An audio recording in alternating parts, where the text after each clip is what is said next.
बताइए क्या पूछना है आपको। थोड़ा प्रश्न उत्तर कर लेते हैं और क्या। हरे कृष्ण, बताइए।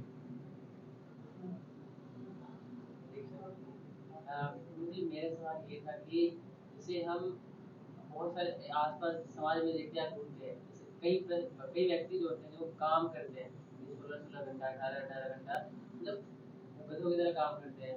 जो बोलते हैं कि हम परिवार के लिए कर रहे हैं, तो भगवान की सेवा करने के लिए कुछ घर में मंदिर है ही, घर में ही कर देते हैं, हमें घर में टाइम ही नहीं मिलता, घर में ही कर लेते तो अध्यात्म के लिए दूसरे मंदिर जाने की, बड़े बड़े मंदिर जाने की क्या जरूरत है, हमारे घर में ही सब चीज है, तो अध्यात्म की जरूरत है। अध्यात्म का अर्थ क्या है?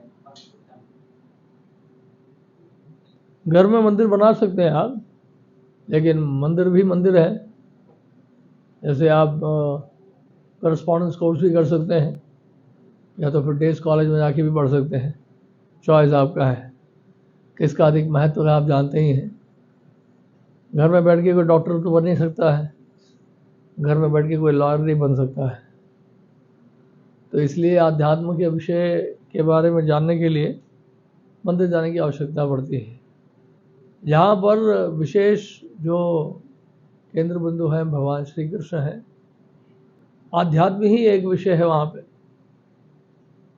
और कोई विषय नहीं है। घर में तो और भी सब चर्चाएं चल रही हैं, वहाँ पे केवल भगवान का ही विषय नहीं है।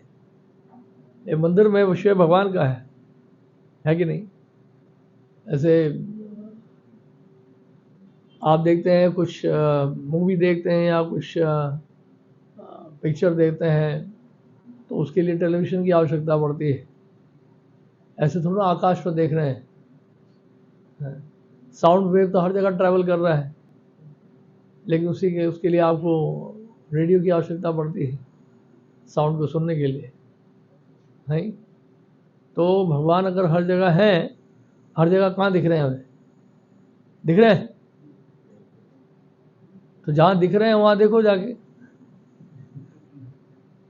घर में दिख रहे हैं, घर में देखो। मंदिर में दिख रहे हैं, मंदिर में देखो। मंदिर तो पावर हाउस है, बिजली हर जगह है, बल्ब हर जगह लगा हुआ है, लेकिन पावर हाउस में जो पावर जनरेट हो रहा है वो तो अलग ही बात है ना।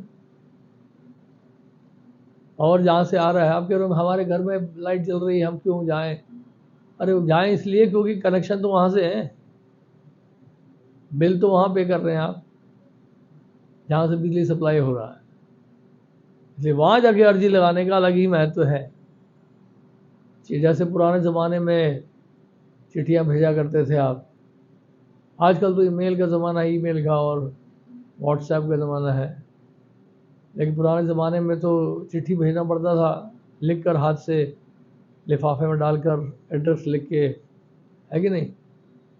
तो अब देखा होगा कि लेटर बॉक्स होता था, चौराहे पे हर कोने में एक लेटर बॉक्स रखा रहता था, देखा आपने? लाल रंग अभी भी है, एक आध जगह में है, तो उसमें डालेंगे तो जाएगी चिट्ठी। ऐसे नहीं घर में आप लगा लो लेटर बॉक्स अपनी मर्जी से, जो कि इंडियन पोस्टल ऑफिस से ऑथराइज नहीं है, तो चिट्ठी जाएगी वो वैसे ही है। तो मंदिर में जाके जो हमारे आचार्यों के द्वारा प्रमाणिक रूप से जिन श्री विग्रह की प्राण प्रतिष्ठा हुई है, वहाँ जाके अर्जी लगानी होती, तो वहाँ से प्रार्थनाएं जाती हैं सही जगह। तो एक प्रोसेस है, हर चीज़ का एक प्रोसेस होता है, ऐसे नहीं कि कहीं कुछ भी हो रहा है, नहीं। ग्रेजुएशन आप कर सकते हैं घर में बैठ के, लेकिन कहीं जाके अगर किसी कॉलेज में जाके किसी टीचर के अंडर रहकर पढ़े अच्छा विद्यार्थी बनकर, तो उसका अलग ही बात है। पढ़ाई तो कहीं भी हो सकती है, वहीं जाके क्यों पढ़ते हैं? कोचिंग इंस्टीट्यूट में जाके क्यों पढ़ते हैं? इतने सारे कोचिंग इंस्टीट्यूट क्यों खोले हैं फिर, घर में पढ़ाई हो सकती है। तो इसी तरह से है, मंदिर वो स्थान है, मंदिर वो जगह है जहाँ पर सारे कार्य भगवान की प्रसन्नता के लिए होते हैं, ऐसे स्थान को मंदिर कहा जाता है। और आध्यात्म की आवश्यकता क्या है? वो तो बिजली तो मिल ही रही है, हमारा क्या मतलब BS ES है? पहले देसू था, BSES है। तो उससे क्या मतलब है हमें? बिजली तो हमारे घर में आ ही रही है। उसी तरह से बात कर रहे हैं हम। भगवान की क्या आवश्यकता है, आध्यात्म की आवश्यकता क्या है? हमारे अंदर तो वैसी ऊर्जा दौड़ रही है। अरे ऊर्जा दौड़ रही है, ऊर्जा आ कहाँ से रही है? अगर आप बिल देना बंद कर दो, पे करना बंद कर दो, तो ऊर्जा आएगी आपके घर में, एनर्जी फ्लो करेगा, ये बल्ब जलेंगे? नहीं जलेगा ना। तो बिल तो पे करना पड़ता है। इसी तरह से हम लोग इस संसार में रहते हुए भगवान से बहुत कुछ ले रहे हैं। प्रकृति के माध्यम से हमें हवा पानी सब कुछ मिल रहा है, खाने की चीज़ें मिल रही हैं, सब्जियां मिल रही हैं, फल मिल रहा है, अनाज मिल रहा है। कौन दे रहा है? हम अपने घर में तो नहीं बना रहे हैं, ना कोई फैक्ट्री में बना सकता फैक्ट्री में कोई। तो ये अन्न जो मिल रहा है पृथ्वी से, ये भगवान का दिया हुआ है। ये वायु जो सांस ले रहे हैं हम लोग, जो जल है, ये जो बड़ी बड़ी गाड़ियों में लोग घूम रहे हैं, हवाई जहाज में उड़ रहे हैं, फ्यूल कहाँ से आ रहा है? ईश्वर की देन है। 25,000 फुट नीचे जाके तेल मिलता है समुद्र की गहराइयों में। ऐसे थोड़ा ना तेल मिल जाता है। और तेल आना बंद हो गया तो क्या करोगे आप? तो याद आएंगे ना भगवान। जब भयानक रोग लगते हैं और आपके पास कोई उपचार नहीं होता है, कोई दवा नहीं होती है, कोई अस्पताल नहीं होता है जो ठीक कर सके, कोई डॉक्टर नहीं होता है जो समझ सके, तो फिर ऊपर वाले को याद करते हैं। तब क्यों याद करते हैं? तो इसलिए सावधान रहना पड़ता है। प्रकृति विरोध करती है। अगर आप प्रकृति के नियमों के विरुद्ध चलते हैं तो प्रकृति विरोध करेगी। फिर अकाल आता है, बाढ़ आती है, और महामारी रोग आते हैं, सुनामी आता है, भूचाल आता है। अभी आया था पीछे दिल्ली में, जानते हैं आप? लेकिन पता नहीं चला लोगों को, इतना आया था लेकिन 6.5 था ना, 6.2, वो भी कम नहीं है। लेकिन क्या है, ये थोड़ा थोड़ा बीच में झटका देना पड़ता है, नहीं तो हम सब बिगड़ जाएंगे बहुत ज़्यादा। हमें लाइन में, ट्रैक में रखने के लिए प्रकृति बीच बीच में दर्द देती रहती है। अगर हम भगवान के बताए हुए रास्ते पर चलते हैं, प्रकृति का शोषण नहीं करते हैं, तो फिर ये सब नहीं होगा। फिर प्रकृति बहुत कुछ देगी आपको। भगवान राम ने जब इस पृथ्वी में चरण रखे थे, पृथ्वी बहुत कुछ दे रही थी। बहुत अधिक सोना, बहुत अधिक चांदी, बहुत अधिक मिनरल्स सब पृथ्वी से निकल रहा था भगवान के चरण रखते ही। क्योंकि पृथ्वी तो भगवान की अर्धांगिनी है, भूदेवी। तो अगर भगवान की आज्ञा का पालन करेंगे तो पृथ्वी बहुत कुछ देगी हमें। माता है हमारी, पृथ्वी माता है, तो पृथ्वी बहुत कुछ देगी हमें। लेकिन हम अगर परम पिता परमेश्वर की अवज्ञा करेंगे तो फिर पृथ्वी तो दुखी होगी ना हमसे। कितने सारे बेजुबान जानवरों को मारा जाता है, तो प्रकृति विरोध नहीं करेगी उसका? विरोध करती है, युद्ध के रूप में, वॉर के रूप में, अकाल के रूप में, भूचाल, बाढ़, इस तरह से प्रकृति विरोध करती है। फिर बहुत सारे लोग एक साथ मारे जाते हैं। जिस तरह से आपने बहुत सारे पशुओं को मारा, तो बहुत सारे मनुष्य भी मारे जाते हैं थोक में। तो जैसे करनी होगी वैसे भरनी होगी। आध्यात्म की आवश्यकता है, इसलिए तो जिसका दिया है उसको धन्यवाद तो देना ही पड़ेगा ना हमें। ये है पॉइंट। और बताइए। भगवान क्या होते हैं? मतलब कौन भगवान हो सकता है? ऐसे नहीं भगवान फिजिकल भगवान कहते हैं, बिल्कुल भगवान कहते हैं, भगवान है कौन? ये तो बहुत बड़ा टॉपिक हो जाएगा फिर। हाँ, अभी जैसे मैंने एक बुक पढ़ रहा हूँ, लाइफ कम्स फ्रॉम लाइफ, तो उसमें मतलब पढ़ाई मतलब लाइक बहुत सारे साइंटिस्ट और इंजीनियर्स को वहाँ पे लाइक दिया जा रहा है, लाइक कि प्रभुपाद जी की मतलब दे आर ऑल नॉनसेंस और बेवकूफ है।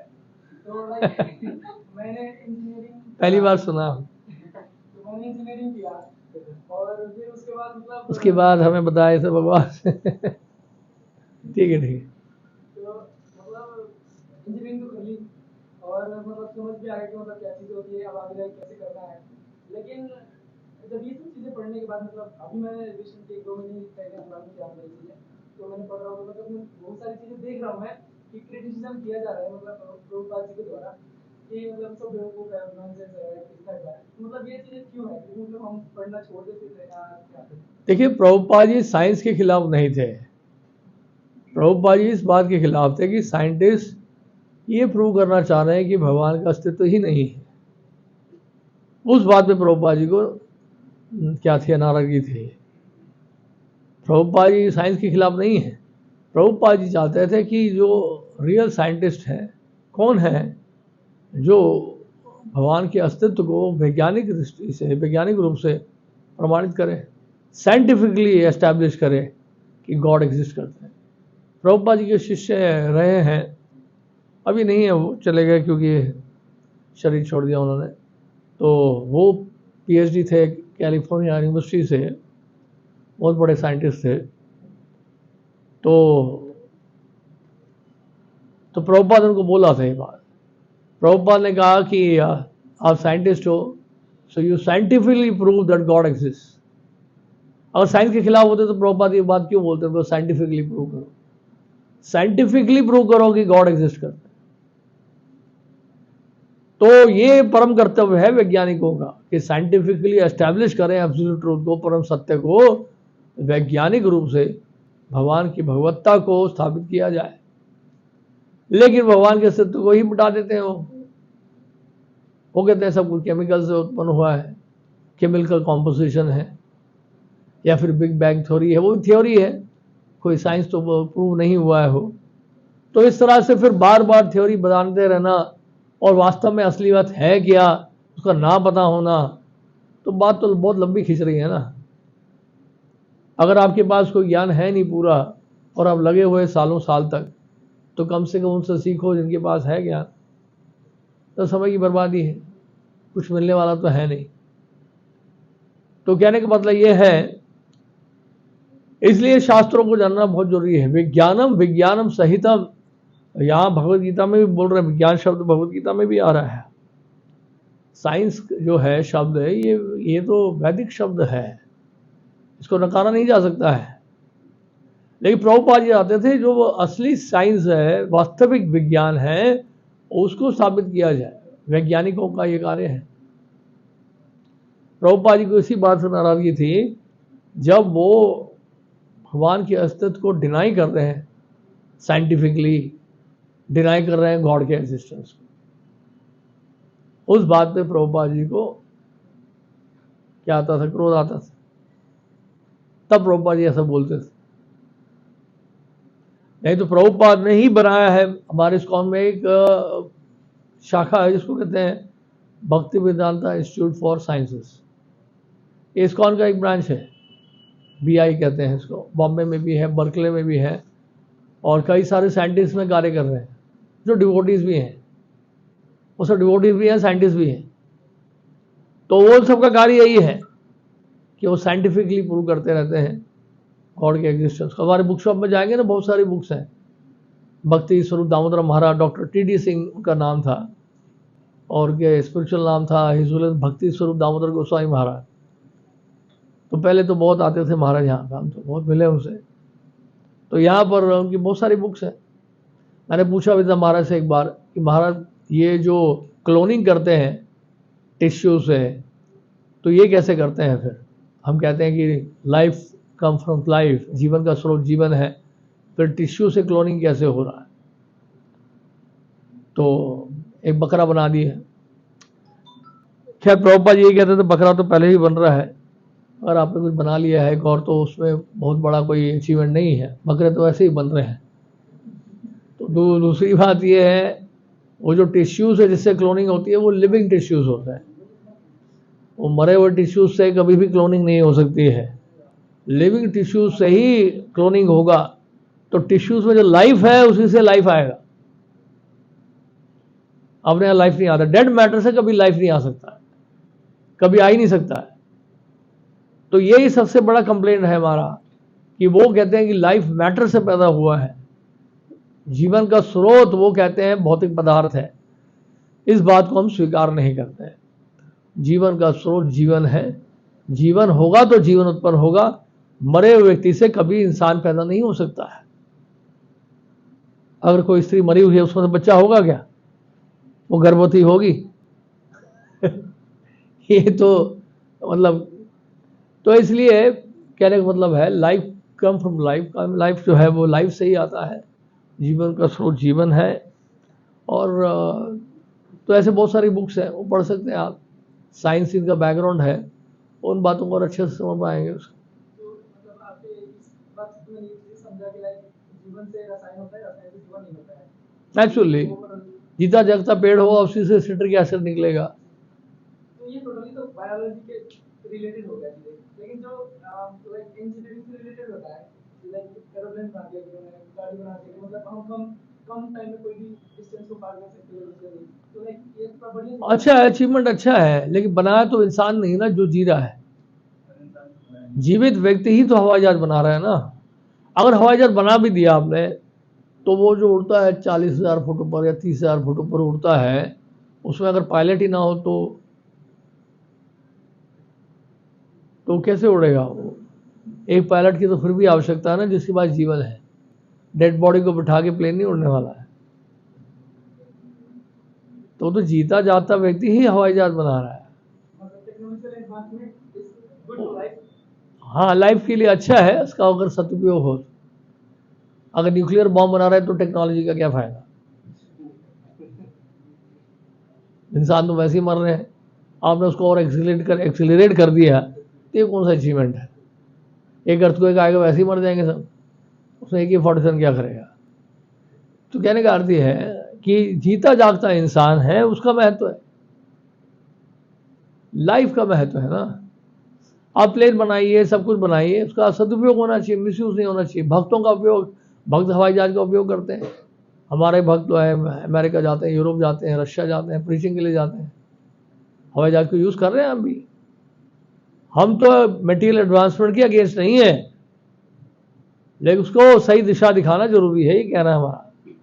ये मोबाइल है, अब ये क्या कर रहे हैं, हम जो बोल रहे हैं उसको रिकॉर्ड कर रहे हैं ना, टेक्नोलॉजी को यूज कर रहे हैं ना। हमने थोड़ा बोला फेंक दो उसको कूड़ेदान, हम तो एक्सेप्ट कर रहे हैं इसको, लेकिन इसका सदुपयोग कर रहे हैं, मिसयूज नहीं कर रहे हैं। अगर आपको पढ़ाई भी करनी है या जॉब रिलेटेड करना है तो वो करिए इससे, फोन के द्वारा, वो आवश्यक है आपके जीवन निर्वाह के लिए। लेकिन फिर मिसयूज भी तो किया जा रहा है ना, उस चीज के अगेंस्ट है। जो मिसयूज किया जा रहा है टेक्नोलॉजी का, उसके अगेंस्ट है हम लोग। जो चीजें नहीं बनानी चाहिए वो बनाई जा रही है, उसकी आवश्यकता नहीं है ना, ये पॉइंट। रीडिंग करने का मन नहीं करता, कभी कभी होता है रीडिंग स्टार्ट करते हैं, फिर रीडिंग होती है, फिर कभी छूट जाती है, कभी छूट जाती है। आप देखिए, बहुत ज़्यादा पढ़ने की कोशिश मत करिए एक साथ। सोचें कि रोज मैं 1 घंटा पढ़ूंगा और कभी पढ़े ही नहीं है, वो मुश्किल होगा, वो नहीं हो पाएगा, क्योंकि ये फिलोसफिकल सब्जेक्ट है, इसमें इतनी जल्दी टेस्ट आता नहीं है। तो रोज आप 10-10 मिनट पढ़ो, आदत डालो, 10 मिनट पढ़ो सिर्फ। रीडिंग की एक आदत डालो 10 मिनट पढ़ने की। 10 मिनट तो पढ़ सकते हैं? नहीं, 10 मिनट में नहीं पढ़ सकते हैं। 10 मिनट फिर भी पढ़ सकते हैं आप, कितने भी थके हो। 10 मिनट आप पढ़िए डेली, 5 मिनट सुबह पढ़ लीजिए, 5 मिनट शाम को पढ़ लीजिए, और बताइए, और ज़्यादा रिलैक्स कर दिया आपका। या दिन में 3 बार पढ़ लीजिए, 10 मिनट को 3 बार डिवाइड करके, ठीक है? ऐसा करके आप उसको स्टडी कर लीजिए रेगुलर, करते करते 5-6 महीना 1 साल बीतेगा, फिर लगेगा मैं पढ़ रहा हूँ भाई, ये तो पूरी बुक ही फिनिश हो गई, इतना पढ़ने पर ही बुक फिनिश हो गई। अब मैं आपको देखो बताता हूँ आपको, हम पढ़ते हैं सुबह मंगल आरती से पहले, मैं मंगल आरती से पहले डेली पढ़ता हूँ, तो लेकिन ज़्यादा लंबा नहीं पढ़ पाता क्योंकि इतना टाइम होता नहीं, सुबह उठ के तैयार होना, ये होना, सब बहुत सारा रहता है। लेकिन ज़्यादा नहीं, 25 मिनट बस, 25 मिनट मैं पढ़ता हूँ श्रीमद् भागवत मैंने पढ़ना शुरू किया था अभी 5th कैंटो में हूँ मैं। 6th कैंटो कल से शुरू किया मैंने, नहीं 3rd अक्टूबर से शुरू किया मैंने। और तो पीछे 2 महीने में 5th कैंटो पूरा किया मैं। 5th कैंटो वो बहुत छोटा नहीं है, काफ़ी मोटा है, इतनी मोटी किताब है नहीं। और वो सिर्फ डेली 25 मिनट पढ़ा हूँ मैं और 2 महीने में पूरा हो गया। लेकिन डेली 25 मिनट पढ़ा हूँ जरूर मैं, उसमें कोई मैंने समझौता नहीं किया, तो 2 महीने में पूरी बुक हो गई। अभी 6 कैंटो भागवतम में एंटर कर चुका हूँ। अब विश्वास हो रहा है मुझे कि मैं कर पाऊंगा पूरा श्रीमद् भागवतम। अलग टाइम नहीं होता मेरे पास, पूरे दिन में टाइम मिलता नहीं है। अभी एक मीटिंग में जाना है, कुछ ना कुछ लगा रहता है यहाँ, तो पढ़ाई होती नहीं है फिर दिन में। और दिन में क्या है, रजोगुण का प्रभाव है, चहल पहल बहुत ज़्यादा है। और ये तो शास्त्र तो दिव्य है, इसको समझने के लिए दिमाग को उठा के रखना पड़ता है, चेतना को सही रखना पड़ता है। ग्रंथों को पढ़ने के लिए शुद्ध सत्व है ना ये सब ग्रंथ, तो उसमें क्या है, सात्विक होना बहुत जरूरी है। रजोगुण तमोगुण में नींद आ रही है, उसमें पढ़ेंगे तो बहुत मुश्किल है समझना क्या लिखा हुआ है। इसलिए ऐसे समय में पढ़ना चाहिए जब नींद ना आए, और खाली पेट में पढ़ें, भरे पेट में ना पढ़ें। प्रसाद बाके पेट पूरा फुल करके मत पढ़िए कभी, भले वो स्पिरिचुअल सब्जेक्ट हो या मेडिकल सब्जेक्ट हो, नींद आएगी पक्का 100%। ये तो है ही चीज ऐसी कि किताब खोलते ही आंखें बंद हो जाती है। इसको नींद नहीं आती, वो खोल ले भागवतम, नींद आना शुरू हो जाती है। तो अच्छे से रेस्ट करिए, या तो रेस्ट करके पढ़िए या ऐसे समय पढ़िए जब सुबह हमारे देखिए, सुबह कितने भी थके हो ना, सुबह ऐसा समय होता है ब्राह्म मुहूर्त का, उस समय नींद आती नहीं खाली पेट। हम इतने देर से मैं पढ़ रहा हूँ, एक दिन भी नींद नहीं आई मुझे, स्टडी रहता है एकदम। तो मैं एग्जाम्पल इसलिए दे रहा हूँ, समझने के लिए बता रहा हूँ मैं आपको कि ये पॉसिबल है। वो रोज की आदत डाल लेंगे, 10 मिनट 5 मिनट, 10 मिनट 5 मिनट कुछ भी नहीं है, करते करते आप टाइम बढ़ाते जाइए, कॉन्फिडेंस बढ़ जाएगा। अभी कॉन्फिडेंस टूटा हुआ है आपका, अभी आपका कॉन्फिडेंस टूटा हुआ है कि मैं कर नहीं पा रहा हूं, मैं कर नहीं सकता। तो उस कॉन्फिडेंस को बिल्डअप करने के लिए धीरे धीरे पिकअप करें। जैसे साइकिल चलाना है, अब बोलो जी जाओ जी कनॉट प्लेस के मेन रोड पे चलाओ साइकिल पहले दिन, अभी हालत खराब हो जाएगी। जिस तरह से दिल्ली में गाड़ियां चलती हैं, आप सोचेंगे वहाँ ट्रैफिक के बीच में साइकिल कैसे लेके जाऊंगा मैंने आज तक साइकिल में कभी चढ़ा ही नहीं। तो पहली बार मेरे को वो जो 2 व्हीलर होता है, क्या कहते हैं, स्कूटर, वो मेरी बड़ी इच्छा हुई चलाने की, बहुत साल पहले की बात है, कॉलेज के ज़माने की बता रहा हूँ बात। तो जैसे उसमें बैठा, मैंने जो है उसका एक्सीलेटर थोड़ा तेज कर दिया, वो कंट्रोल में नहीं आ रहा था, सीधा लैंप पोस्ट पे मारा जाके मैंने। तो इसलिए क्या है, शुरुआत में सहारा लेना चाहिए और धीरे धीरे पढ़िए, 10 मिनट पढ़िए, फिर आदत डलेगी, धीरे धीरे पढ़ाते जाइए, फिर टाइम बढ़ाते जाइए। कॉन्फिडेंस जब बढ़ जाएगा, और उसमें जो पढ़ रहे हैं रीडिंग मैटर, उसमें जब आपको टेस्ट आने लग जाएगा तो बहुत अच्छी चीज़ लिखी है यार, थोड़ा और पढ़ना चाहिए इसको, तो बहुत अच्छी बात लिखी है यहाँ पे, फिर आप नेचुरली पढ़ना शुरू कर देंगे। और चैंटिंग जैसे है, अब पहले दिन बोले माला करो जी 16 माला, अब पहली बार आया हो टेम्पल, अब 16 माला शुरू करो, नहीं तो नहीं आना कल से। कौन आएगा बताइए, 16 माला पहले दिन कोई कर नहीं पाता है। तो शुरू में हम क्या बोलते हैं, 2 माला करो, 3 माला करो, 4 माला करो, 1 माला करो, कुछ तो करो। तो करते करते करते करते आदत डल जाती है, फिर कॉन्फिडेंस जब बढ़ जाता है उसका, खुद ही वो संख्या बढ़ाने लग जाता है, फिर 5-6 महीने में 1 साल में वो 16 माला तक पहुंच जाता है। वैसे ही है। तो शुरू में कभी भी एक साथ मत अपने ऊपर लोड डालोगे, 1 घंटा पढ़ना है, 2 घंटा पढ़ना है, वो नहीं होगा, क्योंकि पढ़े नहीं ना, पढ़ने की आदत नहीं, पढ़ने की आदत डाली है, वो धीरे धीरे आदत डालिए, उसको बढ़ाते जाइए, आपका इंटेलिजेंस भी शार्प हो जाएगा, एकदम इंटेलिजेंस बहुत शार्प हो जाएगा। आपका स्पिरिचुअल इंटेलिजेंस जब शार्प हो जाएगा ना, तो आपको समझ में आने लगेगा क्या सही है क्या गलत है। समझ गया आप? ऑपरेटिंग में प्रभु जी संस्कृत का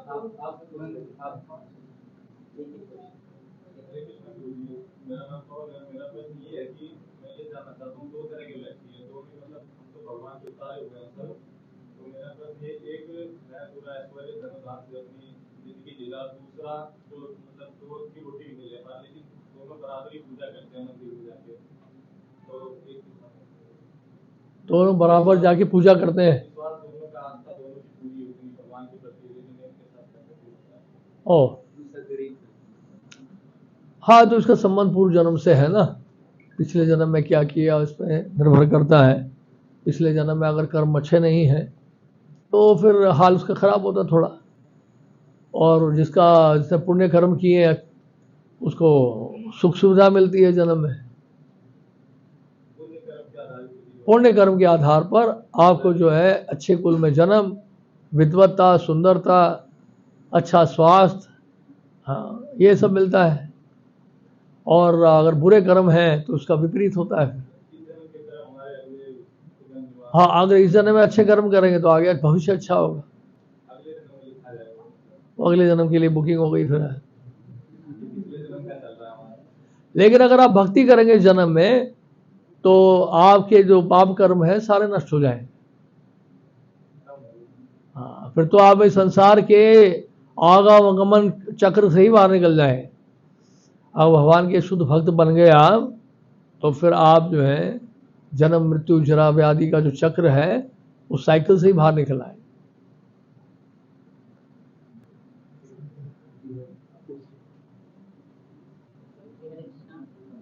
मेरा प्रश्न है, जैसे जो प्राचीन ग्रंथों में, वेदों में भगवान कृष्ण का वर्णन हुआ है, परंतु राधा रानी का नहीं, तो उनका वर्णन कहाँ पर है? राधा रानी का वर्णन हुआ है, ऋग्वेद में हुआ है, ब्रह्मांड पुराण में हुआ है, बहुत सारे ग्रंथों में हुआ है। राधा रानी का नाम क्यों नहीं है, सब है ग्रंथों में, ऋग्वेद में है, अथर्ववेद में है, सब में है। मैंने जो है अभी वो नेट की तैयारी कर रहा हूँ, उसमें मैंने पढ़ा था, तो वेदों में उनका वर्णन नहीं है। वेदों में वर्णन है ना, राधिका उपनिषद है, पूरा राधा रानी के बारे में है, किसी का नहीं है। ऋग्वेद में है, ऋग परिशिष्ट में है,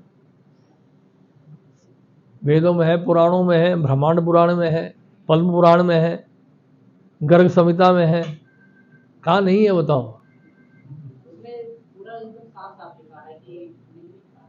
किसने बोला है? बुक मैंने पढ़ा था। बुक में नहीं है ना, हम तो शास्त्र बता रहे हैं ना, बुक नहीं बता रहे हैं।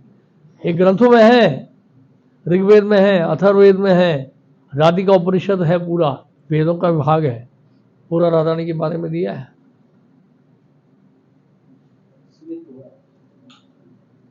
एक ऊर्ध्वनाय तंत्र करके है जिसमें राधा कृपा कटाक्ष जो शिव जी के द्वारा बोला गया, महादेव के द्वारा, पूरा राधा रानी की स्तुति की उन्होंने। ब्रह्मांड पुराण में है, ब्रह्मा जी पूरी स्तुति कर रहे हैं राधा रानी की, कहाँ नहीं है बताओ? सब जगह है।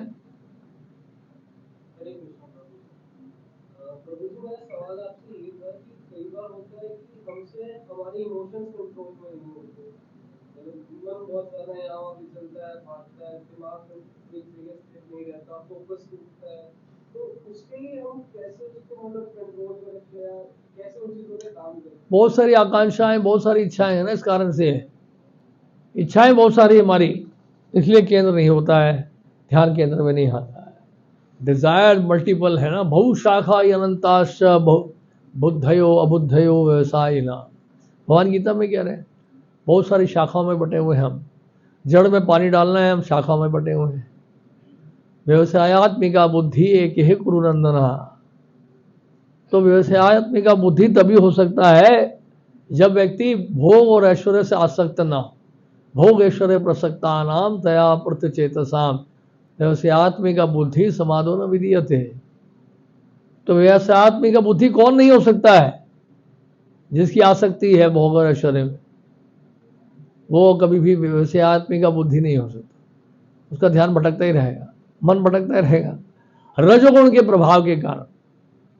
रजोगुण जितना अधिक होगा मन तो नहीं भटकेगा हमारा, जितना अधिक सत्वगुण होगा मन स्थिर होगा।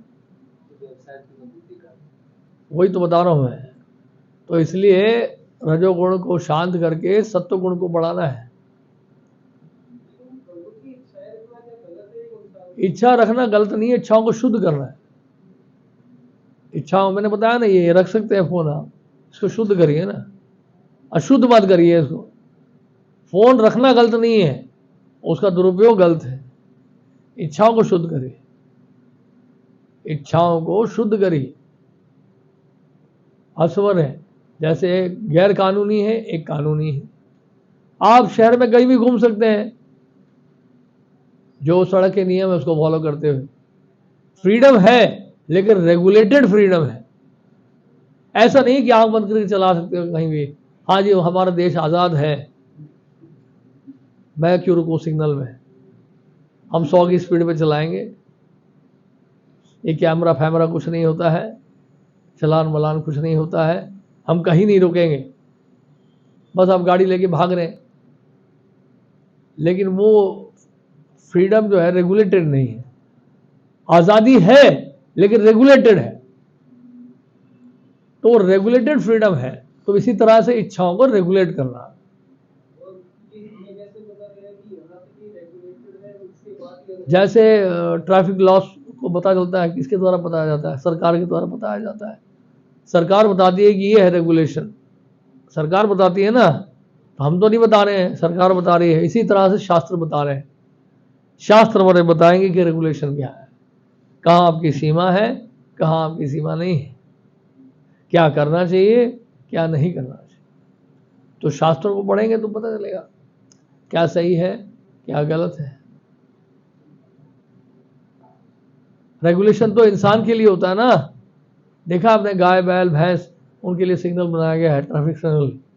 पकड़ दी पुलिस उनको, पुलिस हमें पकड़ती है ना, तो इसलिए हमारे लिए रेगुलेशन है। हमारा क्वेश्चन ये था कि जैसे कि अपने इंद्रियों पे कैसे काबू पाया जाए, और उसमें ये चीज देखते हैं कि हमारे पास समय कम होता है तो डर से हम मेहनत ज्यादा करते हैं, और हमारे पास समय होता है, ये स्टूडेंट की लाइफ होनी चाहिए। जैसे एग्जाम नजदीक होता है ज्यादा पढ़ते हैं, थोड़ा सा मेहनत करते हैं, लेकिन समय होता है उसका दुरुपयोग करते हैं। हाँ। उस दुरुपयोग से बचने के लिए अपने इंद्रियों पे काबू कैसे पाया जाए ताकि हम समय संगति का ध्यान रखना पड़ेगा, अपना संग ठीक रखना पड़ेगा। हमारी संगति बहुत खराब रहती है। देखिए संग का प्रभाव बहुत पड़ता है हमारी चेतना पे। गलत संगति में रहेंगे तो गलत भाव आएगा हमारे हृदय में, सही संगति में रहेंगे तो सही भाव आएगा हृदय में, सही विचार आएंगे हमारे अंदर। तो सही विचार लाने के लिए सही लोगों का संग करना जरूरी है। गलत लोगों का संग करेंगे तो फिर क्या होगा, आपकी प्रकृति में कहीं ना कहीं रुकावट आएगी। आप कुछ कर रहे होंगे, ध्यान भटकेगा, क्योंकि आपने सीखा ही वही है, किसी गलत संगति में आपने वो सीख लिया है। इससे वो सारी बातें याद आती हैं। वास्तव में इंसान को अगर पहचानना है या खुद को अगर पहचानना है तो वो तभी पहचान सकते हैं जब आप बिल्कुल अकेले हैं कमरे में। संगति में तो हर कोई अच्छा है, लेकिन जब अकेले आप बैठे हैं कमरे में, उस समय पता चलता है कि वास्तव में आप कितने दूध में है, कितने पानी में है। तो इंसान की पहचान होती है अकेले में, एकांत में। वो एकांत में पहचान क्यों ऐसे हो रही है? क्योंकि संघ के प्रभाव के कारण। संघ का प्रभाव गलत रहा है तो अकेले में वो क्या करेगा, उसका दुरुपयोग ही करेगा। लेकिन अगर संघ का प्रभाव अच्छा है, सही चीजें सुनी है, सही लोगों का संग किया है, तो वो सोचेगा 10 बार की गलत काम नहीं करना भाई। संगति को ठीक करना बहुत जरूरी है। इसलिए क्या है कि जब तक संगति ठीक नहीं होगी तब तक ऐसे ही चलेगा, और चेतना में सुधार लाना बहुत जरूरी है। उसलिए हम कहते हैं हरिनाम दीजिए, भगवत गीता पढ़िए, भक्तों का संग करिए, प्रसाद पाइए, भगवान का दर्शन करिए, अच्छी बातें जाएंगी हमारे दिमाग, चेतना हमारी शुद्ध होगी, तो गलत चीज़ों में ध्यान जाएगा नहीं, है कि नहीं। अभी देखिए एक बच्चा रो रहा है, मान लो ब्लेड से खेल रहा है, रो नहीं रहा, ब्लेड से खेल रहा है। आप बोलते ब्लेड छोड़ दो बेटा, तुम्हारी उंगली कट जाएगी, वो मान ही नहीं रहा है। आप उसको बार बार बोल रहे हो, मान नहीं रहा, फिर आप जबरदस्ती उससे खींचते हो ब्लेड, तो उसकी उंगली कटी जाती है और खुद की उंगली भी कटती है, और बच्चा रोने भी लगता है, रो गई, तो फायदा क्या हुआ? उससे जबरदस्ती तो आपने छीन लिया, अब वो रो रहा है, अब उसको चुप कराओ, बड़ा मुश्किल है बच्चे को चुप कराना। फिर दूसरी और एक तरीका और है उसको चुप कराने का, या ब्लेड लेने का हाथ से, उसको कुछ और ऐसी चीज दो ना जिससे ब्लेड छोड़ दे। उसके हाथ में कुछ ऐसी चीज पकड़ाओ जिससे ब्लेड अपने आप छूट जाए। ब्लेड से ज्यादा आकर्षक कुछ और वस्तु होगी कि नहीं होगी? वो दे दो उसके हाथ में, लड्डू पकड़ा दो, कुछ ऐसी चीज पकड़ा दो जिसमें उसका इंटरेस्ट है, और देखकर वो एकदम खुश हो जाए, अरे वाह, ब्लेड छोड़ देगा वो। तो इसी तरह से हमारे माइंड को क्या चाहिए, एक पॉजिटिव एंगेजमेंट चाहिए, हायर टेस्ट चाहिए। हमें ना वास्तविक सुख मिल नहीं रहा है, वास्तविक आनंद मिल नहीं रहा है, इसलिए क्या है बहुत ही लो क्लास सुख के पीछे भाग रहे हैं हम। वास्तविक आनंद की जब अनुभूति हो जाएगी फिर ये आपको छोटा मोटा सुख जो है नहीं सताएगा। जो एक्चुअल टेस्ट है वो नहीं मिल रहा है। हम करेले को खाकर सोच रहे बड़ा अच्छा है जी, बहुत स्वाद है, नीम डाला है करेले में, हाँ भूख लगी है तो खा रहा हूँ, क्या करूँ मैं, या कुछ मिल ही नहीं रहा है। लेकिन उससे कुछ और स्वादिष्ट वस्तु और कोई मिल जाए, हायर टेस्ट, तो क्यों खाएंगे आप। तो इसलिए क्या है, ये जो हायर टेस्ट है कृष्ण भावना का, उसको आस्वादन करते रहना चाहिए, तब जो है आकर्षण वहां नहीं जाएगा। नहीं तो फिर वही मन भटकेगा बार बार। आप पढ़ाई करेंगे, पढ़ाई में आपको इतना टेस्ट मिल नहीं रहा है, सीधी सी बात है। जो आप पढ़ रहे हैं उसमें कोई टेस्ट मिल नहीं रहा है, आप मजबूरन पढ़ रहे हो क्योंकि एग्जाम पास करना है आपको, कल जॉब भी ढूंढना है उसके कारण, तो इसलिए पढ़ रहे हैं आप। ऐसा नहीं कि आपको बहुत उसमें नेक्टर मिल रहा है या बड़ा आनंद आ रहा है पढ़ने में। बहुत विरले ही लोग होंगे जो पढ़ने में आनंद ले रहे हो, नहीं।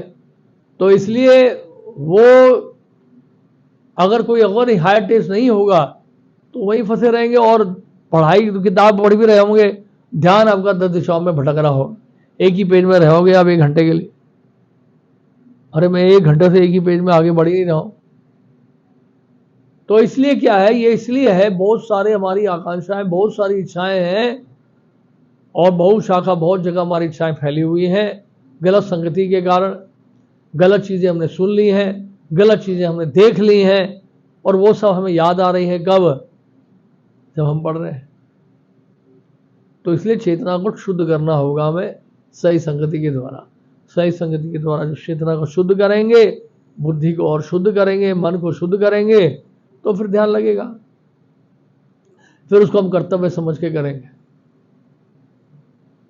नहीं तो फिर क्या है, वो तो फिर बोझ है।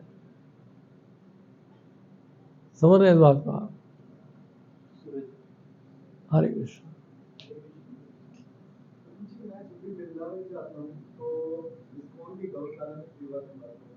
तो मुझे बहुत अच्छा लगता है वहाँ पे सेवा करवाना। बट ये जो है वीगनिज्म एक टॉपिक है कि क्या टॉपिक कह रहे हैं? वीगनिज्म, वीगन समझ गया, समझ गया।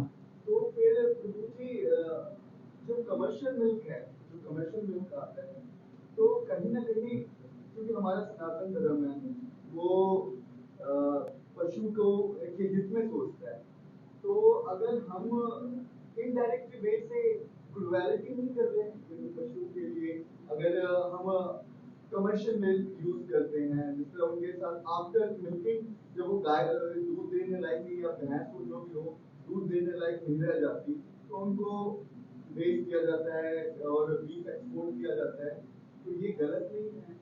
ये सबसे पहले तो हमें ये देखना है कि गाय की सेवा होनी चाहिए, कमर्शियल वेंचर नहीं होना चाहिए। दूध ऑफ कोर्स एक्स्ट्रा रहेगा ही, सारा दूध तो बछड़े को नहीं पिला सकते कि बछड़ा तो फिर पेट खराब हो जाएगा, उसकी तबीयत खराब हो जाएगी, तो दूध तो बचेगा ही बचेगा। लेकिन देसी गाय का दूध बहुत ज़्यादा बचता नहीं है, बहुत ज़्यादा दूध देती नहीं है देसी गाय, आजकल की गाय खासकर विशेष रूप से। तो गाय दूध दे या ना दे, गाय की सेवा करना जरूरी है। गाय अगर वृद्ध हो जाती है, गाय दूध देने लायक नहीं रहती है, तब भी गाय की सेवा करनी चाहिए हमें। गाय 7 माताएं बताई गई हैं हमारी शास्त्रों में, उसमें से एक माता गाय भी है, तो गाय तो हमारी माता है। तो कमर्शलाइज करने का मतलब होता है कि आप दूध बेच रहे हैं और दूध जब नहीं देती वो तो उसको गाय को ही बेच देते हैं। मेरा क्वेश्चन यही था कि हमें वो कंज्यूम करना चाहिए मार्केट वाला मिल्क या नहीं करना? देखिए आइडियली तो नहीं करना चाहिए, फ्रैंकली स्पीकिंग, क्योंकि जो दूध मिल रहा है आपको मार्केट में, मार्केट का दूध जो है गाय का दूध तो होता ही नहीं है। पहली बार वो तो कौन सा दूध है पता नहीं, वो पैकेट में डाल के आपको दे रहे हैं, उसमें तो बहुत कुछ मिला होता है केमिकल्स, ताकि दूध की लाइफ को बढ़ा सकें।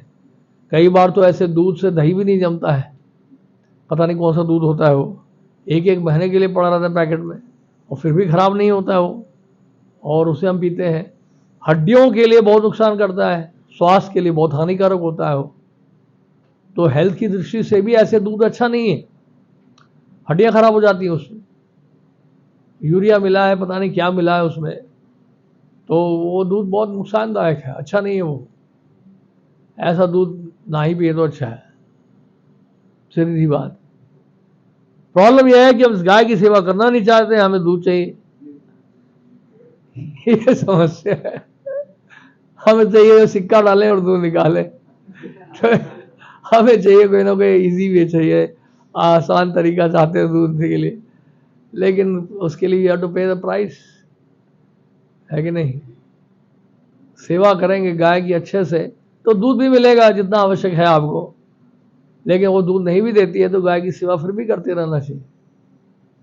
गाय जो है उसमें बताते हैं समस्त देवी देवता वास करते हैं उसके शरीर में।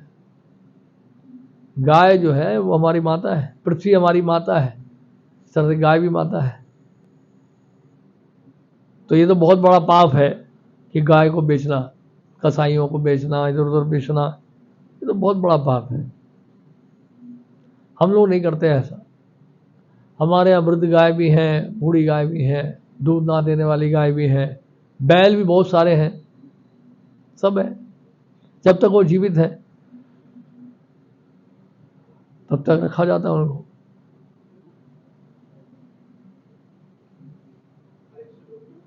मेरा आपसे सवाल ये है, जैसे अभी थोड़ी देर पहले आपने बताया कि कुछ मनुष्य के पिछले जन्म के भी जो कर्म होते हैं वो उनके जन्म तक भारी होते हैं, लेकिन हम ये भी सुनते हैं कि ऊपर स्वर्ग नरक भी मिलते हैं ताकि उनकी जो उन्होंने कर्म किया है तो उनसे जन्म को आ सकते। तो मतलब इसका मतलब तो यही हुआ कि भगवान मरने के बाद भी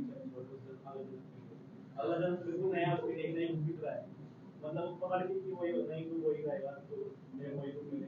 तो इसका मतलब ये स्वर्ग नरक गलत है या फिर ये पिछले जन्म की स्वर्ग और नरक दोनों हैं। अच्छे कर्म करता है उनको स्वर्ग मिलता है, बुरे कर्म करते हैं जो नरक जाना पड़ता है। तो ये तो कोर्ट ऑफ जजमेंट है ही। आप देखिए पृथ्वी में भी कोर्ट है, जजमेंट है, अच्छे कार्यों के लिए रिवॉर्ड मिलता है, बुरे कार्यों के लिए पनिशमेंट मिलता है। ये तो इस संसार में ही है, इस संसार में है तो वहाँ क्यों नहीं होगा। और वहाँ तो कोई ऐसे गवाह की आवश्यकता नहीं है, कोई ब्राइब नहीं कर सकता यमराज जी को, उनको ब्राइब कोई नहीं कर सकता। उसके संस्कार थोड़े बहुत रह जाते हैं, उस तरह का दंड नहीं मिलता है। उसके संस्कार होते हैं लेकिन उतना दंड नहीं मिलता है जितना कि नरक में मिलता है। संस्कार होते, जैसे मान लो कोई जेल में रह के आया है तो अच्छे से दंड मिल चुका है उसको, अब क्योंकि जेल वाले संस्कार है तो बाहर आके फिर भी थोड़ा मोटा चोरी का काम तो कर ही लेगा वो जब तक संस्कार खत्म नहीं होंगे तब तक कुछ ना कुछ मिलता रहेगा, हमें दंड मिलता रहता है। संस्कारों को खत्म करना बहुत जरूरी है, बुरे संस्कारों को। तो कृष्ण भावना भावी जब होते हैं, जब भक्ति के संस्कार मिलते हैं तो ये बुरे संस्कार सारे नष्ट हो जाते हैं। तब तो ऐसा भक्त जो है ना स्वर्ग जाएगा ना नरक जाएगा, तो भगवान के धाम में जाएगा सीधा, है कि नहीं। तब तक जाना आना जाना चला रहेगा, लगा रहेगा।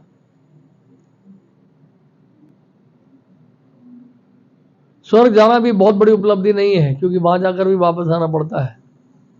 जैसे कि आपके पास बहुत पैसा है, अमेरिका गए हैं आप, वीज़ा लगा 1 महीने का, जब पैसा खत्म, वीज़ा खत्म तो वापस आना पड़ेगा नहीं इंडिया। तो वैसे ही है स्वर्ग। तो स्वर्ग में जा रहे हैं आपके पुण्य कर्मों के कारण, उसका जब बैंक बैलेंस खत्म हो जाता है तो वापस आना पड़ता है फिर से। तो भी टेम्पररी है, स्वर्ग लोग भी टेम्पररी है, परमानेंट नहीं है।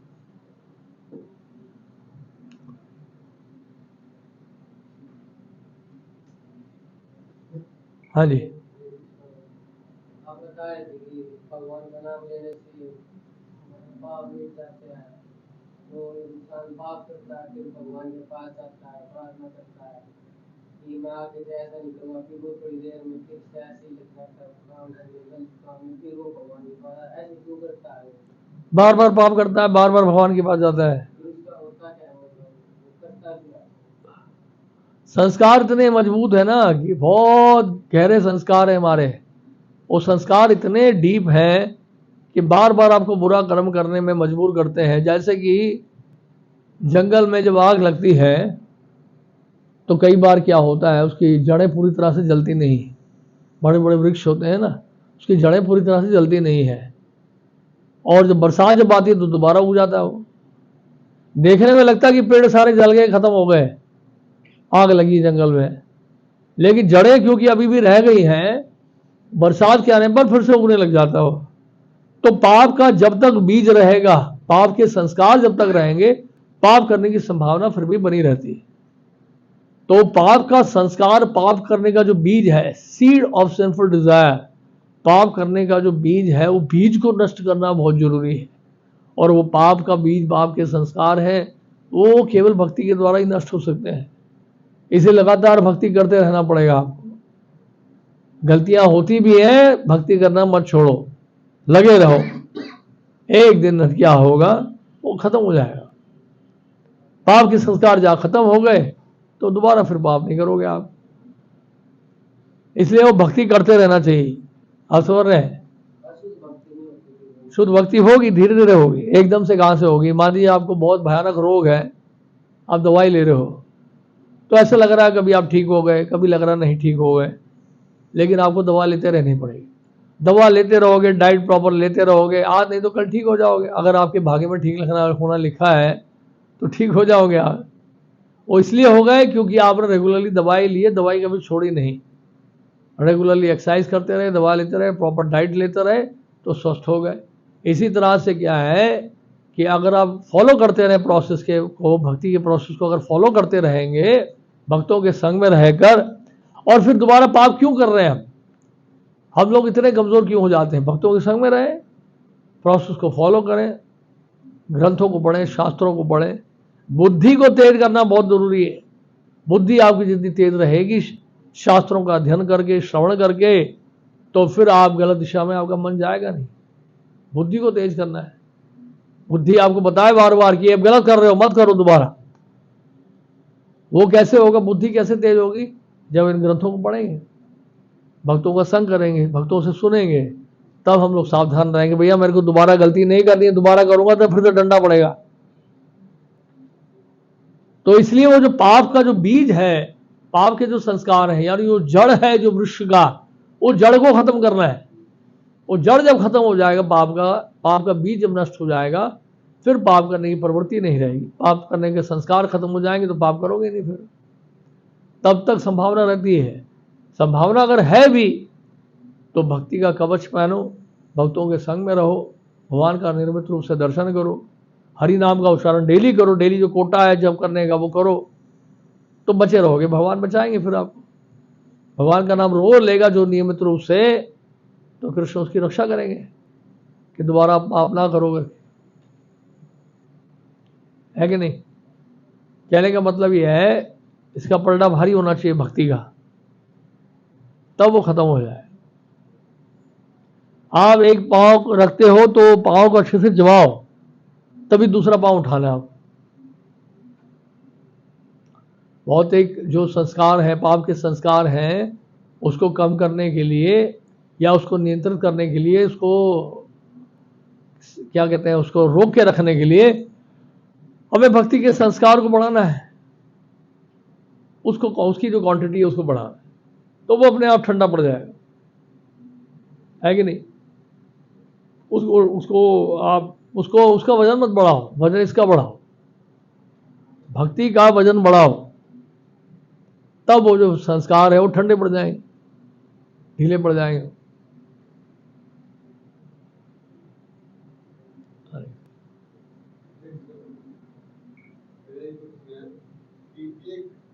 कोई है जो भक्ति कर रहा है पूरे दिमाग से, और उसके कर्म है वो अशुद्ध है, और कोई है कि उस अपोजिट में वो, उसको भक्ति से कोई मतलब नहीं है, पर उसके कर्म जो है पूरी तरीके से शुद्ध है, वो हर जरूरतमंद की सहायता करता है। अपने पूरे जीवन में उसका हर जो कर्म था वो किसी की नजरों में भी गलत नहीं है, तो किसको हक है कि वही भगवान से मिले?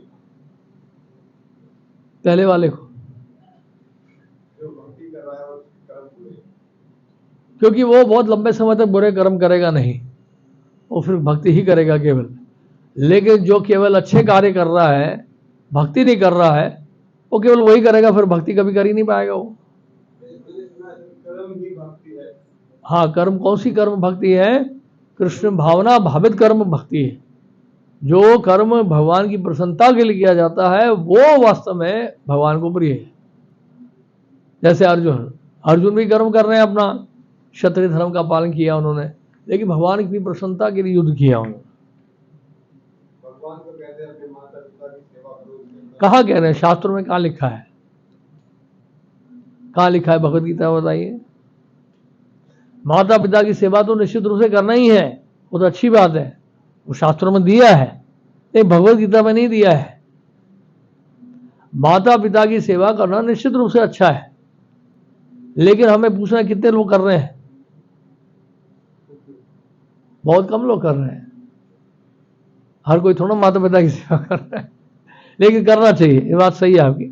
माता पिता की सेवा निश्चित रूप से होनी चाहिए, और सबसे उत्तम सेवा है जैसे प्रहलाद महाराज ने की। भगवान नरसिंह देव ने पूछा था प्रहलाद महाराज से कि आप कोई वरदान मांगो। उन्होंने कहा मुझे वरदान नहीं चाहिए, अगर आप मुझे वरदान देना ही चाहते हैं तो मेरी भौतिक इच्छाएं समाप्त कर दीजिए।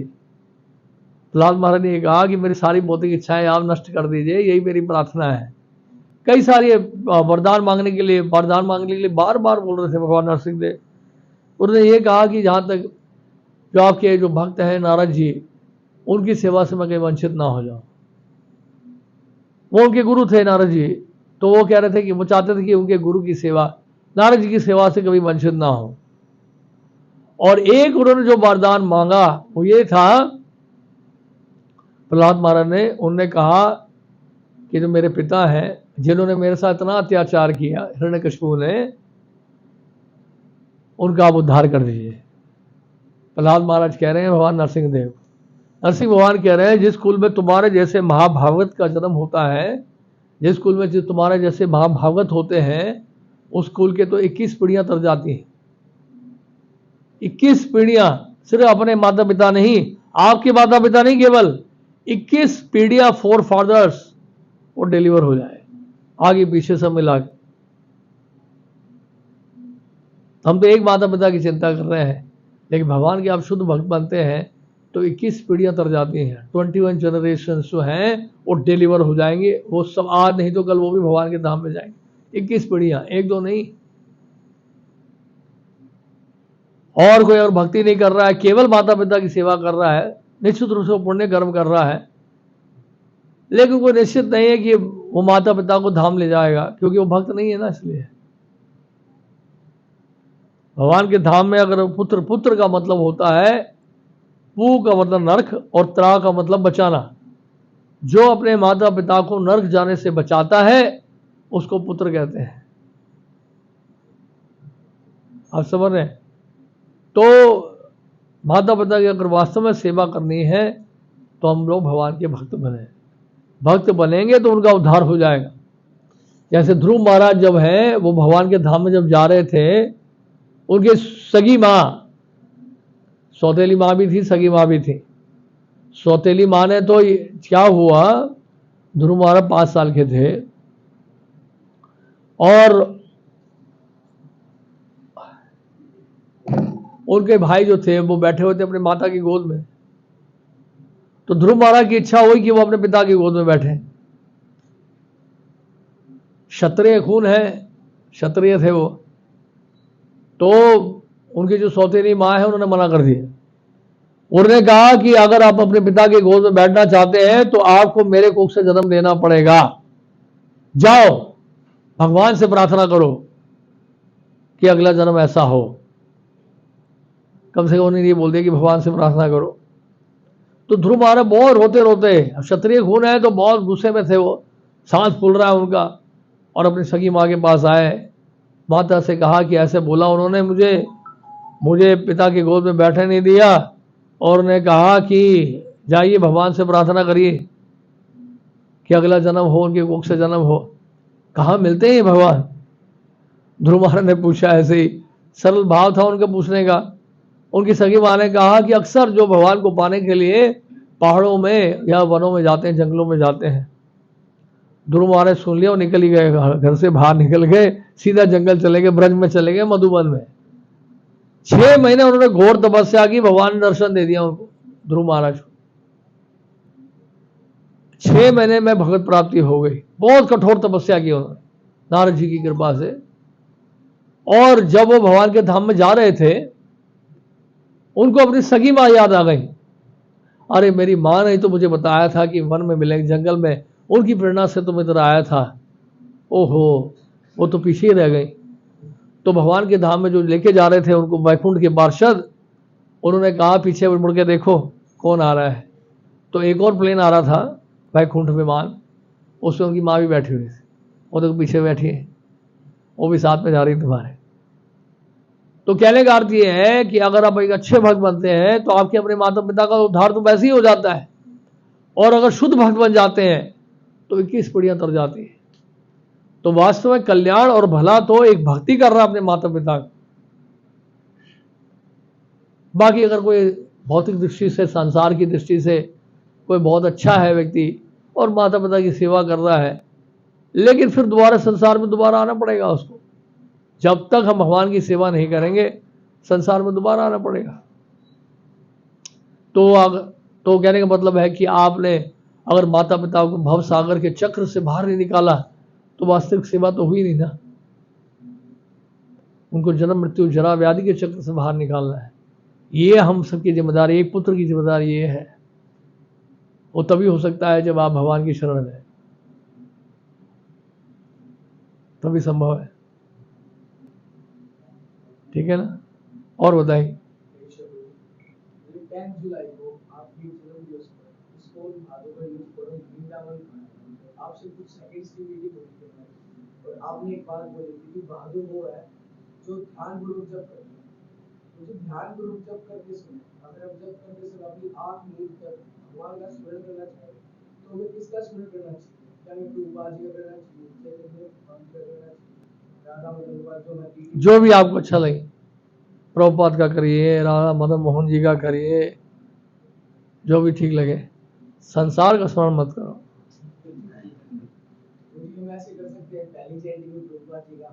जैसे आपको लगे, अच्छा लगे, करना तो चाहिए, लेकिन कर नहीं पाते हैं। समस्या ये है, वो लंबे समय तक चलता नहीं, फिर से संसार का चिंतन तो दोबारा शुरू हो ही जाता है। संस्कार हमारे बड़े बहुत ज्यादा गहरे हैं, डीप है। इसलिए हमारे आचार्यों ने सुझाव दिया है कि जो हरिनाम ले रहे हैं उसका जो साउंड वाइब्रेशन है, शब्द ध्वनि है, उसको सुनना है ध्यान से। भगवान की लीलाओं का स्मरण करना तो बहुत अच्छी बात है, करना चाहिए, लेकिन कर नहीं पाते हम लोग, क्योंकि मन हमारा मैला है ना। तो इसलिए क्या है, शब्द ध्वनि को सुनना चाहिए। शब्द ध्वनि को सुनते सुनते वो धीरे धीरे जब चेतना शुद्ध होगी तब स्मरण कर पाएंगे।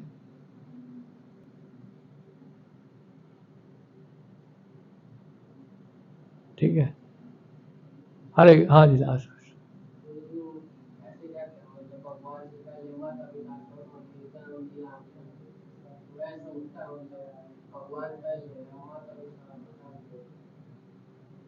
क्या कह रहे हैं?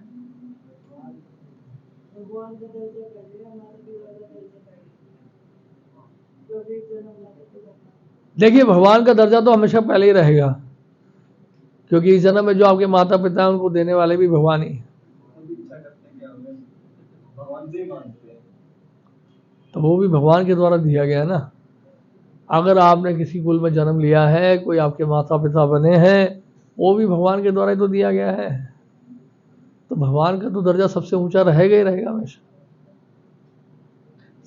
सभी कारणों के कारण तो भगवान ही है।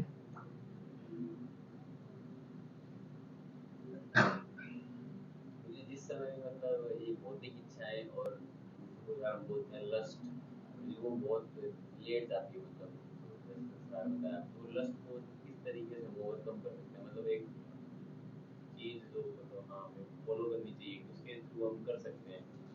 इंटेलिजेंस को शार्प करिए, अपने बुद्धि को तेज करिए। शास्त्रों का अध्ययन मैंने बताया ना, करना चाहिए रोज। इंटेलिजेंस को शार्प करिए तो कट कर पाएंगे, नहीं तो बहुत तंग करेगा ये। नॉन वेज आपका छूट जाता है, गैम्बलिंग आपका छूट जाएगा बड़ी आसानी से, गैम्बलिंग तो करते ही नहीं, ठीक है ना। नशा करना छूट जाता है, मीट ईटिंग छूट जाता है, ये नहीं छूटता, ये सबसे टफ है। जिसका ये छूट गया वो तो ठाकुर जी के मसल है, पक्का जाएगा भगवान के पास। इसमें समय लगता है, लगे रहिए सेवा में। जो प्रोसेस दिया गया है उसको फॉलो करते रहिए, शास्त्रों का अध्ययन करते रहिए रेगुलरली, वो बहुत जरूरी है। इंटेलिजेंस को शार्प करिए, इंटेलिजेंस जितना शार्प रहेगा आपका उतना आप जो है माया को कट कर सकते हैं। इंटेलिजेंस आपका वीक होगा तो माया आपके ऊपर हावी हो जाएगी। हाँ, अपने माइंड में जब इन लोगों को आती है दिक्कत, तो आराम से अपने जैसे मान लो गुस्सा अभी बहुत तेज आ रहा है, 2 सेकंड बड़ा बोल दिया, फिर हम रुक गए, फिर बाद में कहा सॉरी, इवन है इवन मेरे से ही है, फिर हम फिर गुस्सा आ जाता है, फिर रोक देते हैं, फिर कहते सॉरी, फिर उनको लगता है ना ये बोल रहे हैं, तो अपने आप को रोकना आराम से शांति, ताकि आराम से उसको बताऊं आप जैसे अब मैं आपको बोल रहा हूँ आराम से, आपको ये बात हुई, ये कैसे करें। कामेश क्रोधेश रजोगुण समुद्भवा महाशनो महापापमा विधि नाम नाम। भगवान गीता में कह रहे हैं कि ये जो क्रोध का आने का कारण बता रहे हैं, क्या बता रहे हैं? रजोगुण से उत्पन्न होता है। रजोगुण से काम उत्पन्न होता है, जब कामनाएं पूरी नहीं होती हैं तो क्रोध आता है। भौतिक इच्छाएं जब पूरी नहीं होती तो क्रोध आता है।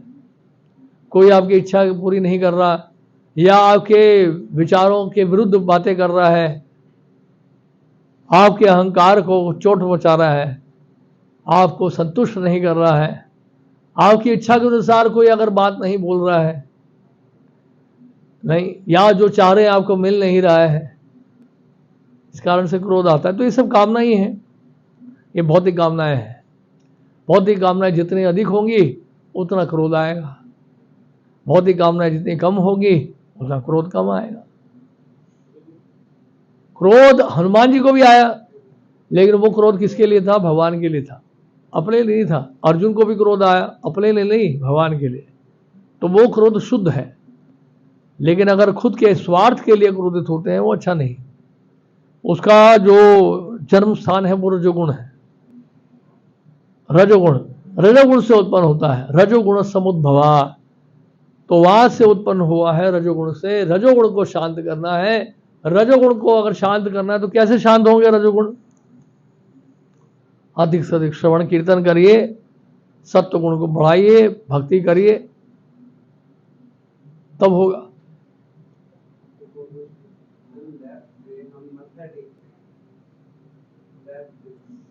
दिल से मत्था टेकते हैं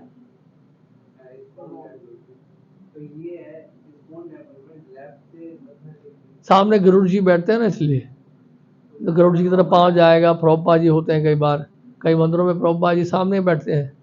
हमारे मंदिर में सब सामने बैठे हैं प्रभुपाद, या गरुड़ जी है सामने, उनकी तरफ पांव जाता है ना, इसलिए। फिर हमारा दिल तो उनके लिए, हमारे भगवान तो यहाँ जाते हैं, हम तो कहीं भी मत्था टेकते, जैसे मैं यहाँ बैठा यहीं पे अगर भगवान सब जगह है, हर जगह है, लेकिन आपको दिखाई तो वही दे रहे हैं ना सिर्फ, आपको दिखाई कर दे रहे हैं सब जगह। तो जहाँ दिखाई दे रहे हैं और जहाँ आचार्यों ने प्राण प्रतिष्ठा की हुई है, जहाँ सेवा चल रही है उनकी प्रमाणिक रूप में, वहाँ विशेष ध्यान देना पड़ता है कि नहीं? आप जैसे पढ़ाई तो कहीं भी कर सकते हैं, अब इसका मतलब थोड़ा ना कि स्कूल में जाके आप पार्टी बनाओगे, वहाँ हल्ला करोगे लाउड स्पीकर लेके, क्लास जब चल रही है। वहाँ पढ़ाई कर रहे हैं तो पढ़ाई कर रहे हैं, उस समय वो सब नहीं कर सकते हैं। तो इसी तरह से मंदिर में भगवान का दर्शन करते हुए दर्शन ही करना है, वहाँ पे कीर्तन करना है या दर्शन करना है, वहाँ और कार्य नहीं कर सकते हैं। तो वहाँ पे इन बातों का विशेष ध्यान रखना पड़ता है, वहाँ सारे नियम लागू होते हैं। लास्ट क्वेश्चन पूछिए। मैं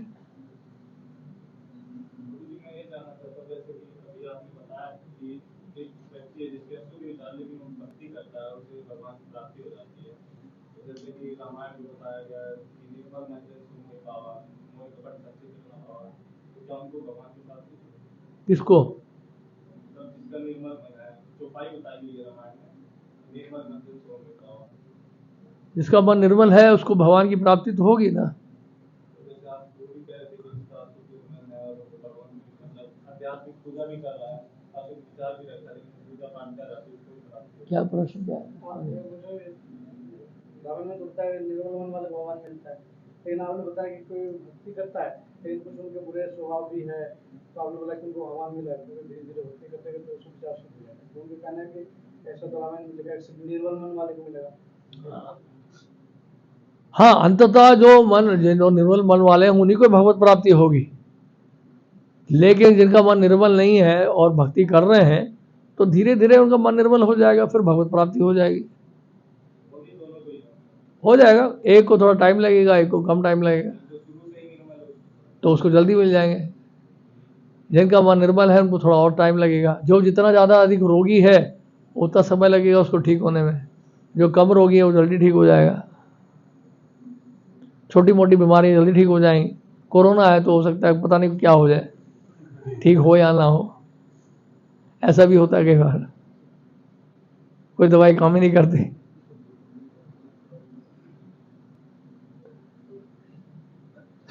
तो जी जैसे कि जीव का जो स्वरूप है वो कृष्ण का नित्य दास है, और मतलब जैसे हम फिलोसफी जान भी गए हैं तो मान भी लेते हैं, लेकिन जब एक चीज ये भी जो मिथ्या अहंकार है हमारा देहात्मिक बुद्धि से जो उत्पन्न होता है, तो वो इसके ऊपर कई बार मिक्स हो जाता है। जैसे हम जो है भगवान के दास ही हमारा शुद्ध अहंकार है कि मैं जो हूँ भगवान का दास, शुद्ध अहंकार, तो सेवा करते समय कुछ वो दोनों मिक्स हो जाता है, लेकिन दिमाग में ये रहता है कि मैं तो भगवान की सेवा कर रहा हूँ, तो मैं भगवान का दास हूँ, मैं कर सकता हूँ, मेरा अहंकार है, लेकिन वो मिक्स, तो ये कैसे इसको हम डिफरेंशिएट करें? बहुत टेंशन मत लीजिए आप बहुत तनाव में हैं। आप अग्नि के संपर्क में रहिए, लोहा अग्नि के संपर्क में रहेगा तो आज नहीं तो कल अग्नि का कार्य करेगा।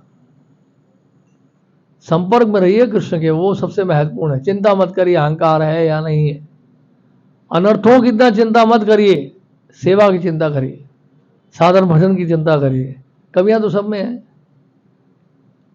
है कि नहीं? लगे रहिए बस, आज नहीं तो कल शुद्ध हो जाओगे।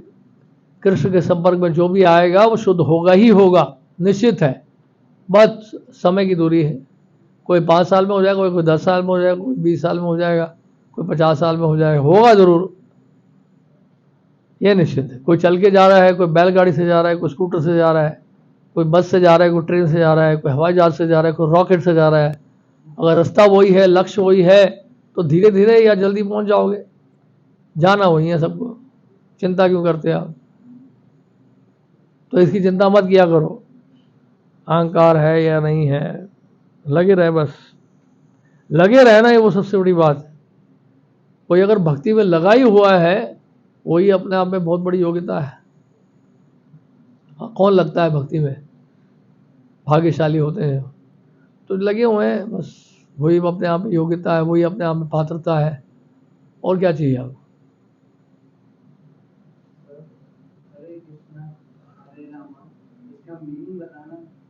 इसका अर्थ ये है कि कृष्ण सर्वाकर्षक है और राम सबको आनंद देने वाले हैं। हरे का मतलब भगवान की अंतरंगात शक्ति, उनसे हम प्रार्थना कर रहे हैं हमें वो अपनी सेवा में लगाए।